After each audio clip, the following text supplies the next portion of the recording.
so busy. So very, very busy with all that I need to do. Are you busy as well? Oh, yeah. Oh, it is a season. And you? And you? Yeah. I too am so busy. I fear that my work will just not be done. There's more work than there is day. Linens to be washed. And oh, my hands are raw from rubbing these linens against the stones of the riverbed.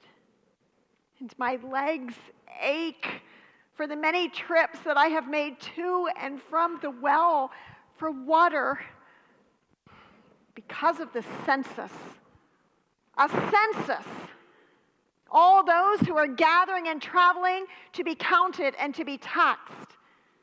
And I'm just a servant working for my master, Levi, the innkeeper. Oh, I wish I could tell you that my life is easy. I should be grateful that I even have a job as a servant. But it's days like today as I work on so much. The sun is almost a set that it's hard to be grateful. It's hard to be grateful for a taskmaster, Eli. Eli understands hospitality. He says, Liza, during this census, we must take in as many as we possibly can. We must take in the blessings as God gives them. Each and every one, Liza.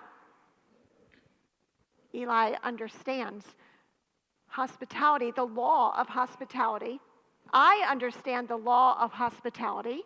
We are to take in the stranger and the alien, the traveler, and we are to show them hospitality as though they were our own kin. In fact, Jewish law mandates that we are to look out of our own homes to see if there might be one passing by that we could invite in, for that pleases Yahweh. And this law reminds us that we too, as God's people, were foreigners and aliens in a distant land. Oh, I would love to tell you that Levi understands hospitality. But during this census, it is as though a monster has crawled into Eli's soul and has consumed him and shook the good sense out of him. For Eli sees every traveler as one more paying customer. Clink, clink, clink, clink into Eli's pockets. Liza, we must make room. Eli, we are full. The rooms are taken. No, Liza, I believe that we can make some room in a hallway or in a corner. There must be more room that we can put more people. And Liza, scheduling. You are the one, Liza, to know who is coming and who is going so that you prepare the bed linens for the next traveler that will cross the threshold of our gate. Easy for Eli to say. Easy for Eli to say when I was already overworked. On busy times, I would work. And then I would be able to go above the stall of the manger. And there was a spot that was for me. And I could lie down and spread out my bedroll and be at peace during the night. And then I would wake up and be ready to help Hannah, Eli's wife, in the kitchen. But no, not during the census. Eli had rented out even my space. And so I would have to walk after sundown to walk 7 miles back to my home and then be back at the dawn of a new day to begin those duties over again. So Eli, he showed his true stripes when after sundown and I thought that my work was going to wane, 2 more travelers came to our gate. And Eli looked at them and they said, might you have some room? My wife is with child. His name was Joseph and she was Mary. And Eli's face contorted with sheer agony and pain. But it was not because he didn't want to turn them away. No, it was because Eli looked at these two and he could just hear the coins dropping into his lap. One was ready to have a child. She would require a midlife, more coins. There would be more bed linens and more needs and more food, coins. But Eli didn't have any more room. There was just not one single space in the inn. And so he had to say, I'm so sorry. There is no room. Sorry, Eli, sorry for you. And so this young couple turned away to go. And Eli then had a thought. Liza, call them back. I have an idea. And I summoned them back. And Eli said, I can put you up in the animal stall. You want to put them up with the animals? Eli, do you not know that she is ready to be with child? You would put them up in an animal pen? And then Eli said, for a price, of course. But I won't charge you full price. I'll give you a discounted rate for the stall. Rage curled within my belly. How dare you, Eli, want to make a profit? You want to inflate your own life over the life of these two who desperately need our help and our hope. Hannah, Eli's wife, looked at them and felt pity. But it's all Hannah could feel. She too had worked a day, a very long day in the kitchens. And so she sighed, and only to find peace and respite, taking her bedroll out in the kitchen space and to rest. Liza, you take them down to the stall. Liza, you carry out the needs that they might have. Liza, you tend to them for the rest of the evening. And Liza, make sure the bed linens are ready for our next guest. And Liza, if they have any additional needs, they pay first.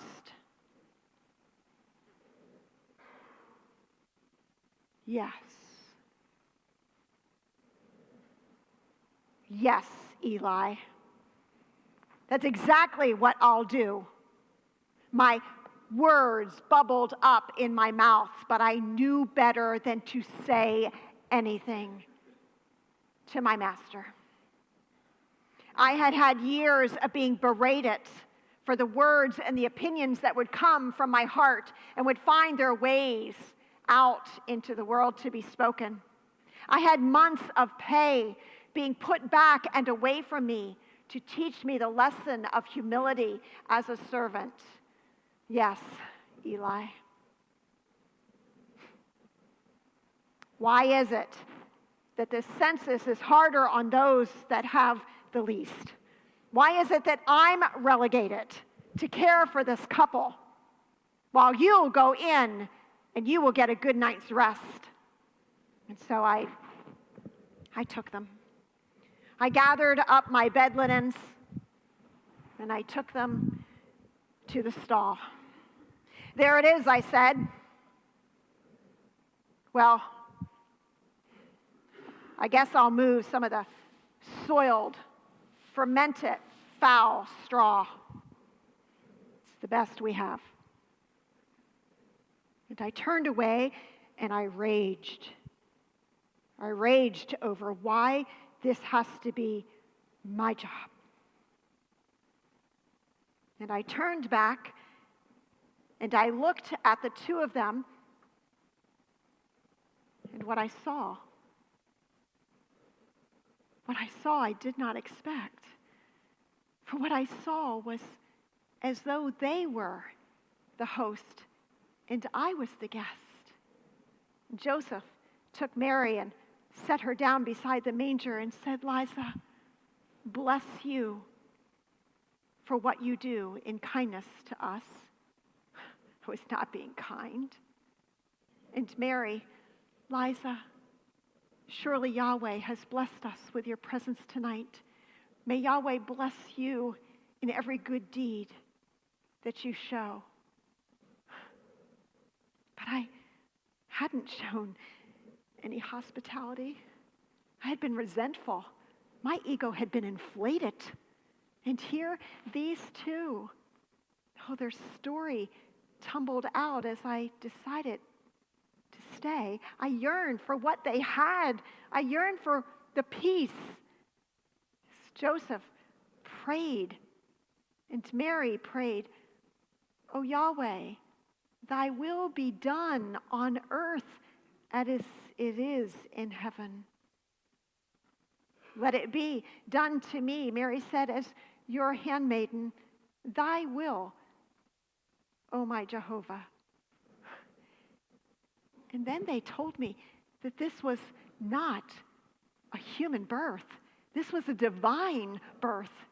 This was a fulfillment of a prophecy that unto us a child would be given. Unto us a son would be born, and his name would be called Jesus. Emmanuel, God with us. Oh. And so Joseph prayed, and Mary pushed, and I said, what might I do? And I ran and I found a soiled cloth. And I scooped down and I received this young newborn, a child, one who does not judge me, one who looks up at me and smiles. This is the King of the universe. And oh no, I can't hold him. I'm not worthy. The rage in my heart. I'm more angry over Eli than I ever can be aware of this gift. And yet it was though that Joseph could see into my heart. Liza, do not fret over the little things. Come, Liza, behold, this is your king, my king. Oh, Eli, forgive me. Forgive me. I am grateful for my work. Oh, Mary and Joseph, forgive me. I'm honored to be here. And the star that was shining through the planks of the stable cast a warm glow upon these two as though they were more heavenly than earthly. And then outsiders, the shepherds, they came, and it was almost as if they knew exactly what to do. They knelt. They knelt and they paid homage to this king, the King of the universe. What was I to do? My work was done, and yet I found myself bowing before him as well, asking forgiveness for my arrogance, my inflated ego, my distractions. This was the moment. This was the holy place. And I, an outsider, had been invited in. And those inside had found themselves sleeping. Perhaps you too yearn to be woken with the peace and the wonder of a Christ child, then I would invite you to find your way to this manger. Oh God, Yahweh, we come because we desperately need peace. We need the power within us that you give us to push away the distractions and the judgment and to receive your Son in a lowly manger with nothing but bands of cloth to keep him warm. But love incarnate, living love that purges my soul and makes me whole. Thank you, King of Kings. Help us to breathe in the peace that comes from knowing and living you. Amen. Amen.